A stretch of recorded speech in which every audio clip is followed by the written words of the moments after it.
C'è una piccola agitazione intorno perché c'è questa vociferare sotto che dicono bene, adesso sono tutti concentrati le forze di polizia a Mogliano, aspettiamoci che siccome sono tutti là, i ladri si spostino e vadano dove non c'è più un controllo così capillare, no? Quindi questo sta capitando.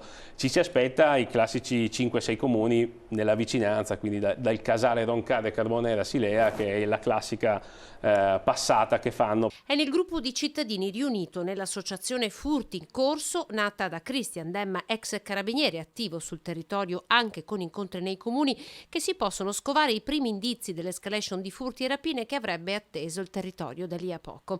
Nel gruppo ha voce chiunque si iscriva e può comunicare con l'obiettivo di segnalare episodi sospetti e così, unendo i puntini, è possibile anche prevedere quali potrebbero essere i prossimi passi dei malviventi. L'ultima segnalazione arriva da Roncade. Hanno fatto delle foto specifiche sugli allarmi, quindi non era una semplice cosa banale, però era il vicino che ci ha avvisato, quindi noi tra vicini ci siamo dati una mano, messo sul gruppo Furti in Corso e via. Il comune di Mogliano ha già contattato tramite l'assessore alla sicurezza Furti in Corso per organizzare una serata di sensibilizzazione.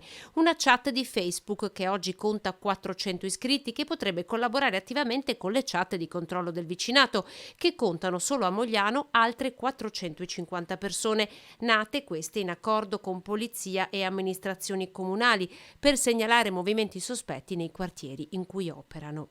Se ci scambiamo, aumentiamo ancora di più il numero delle persone che ci sono all'interno.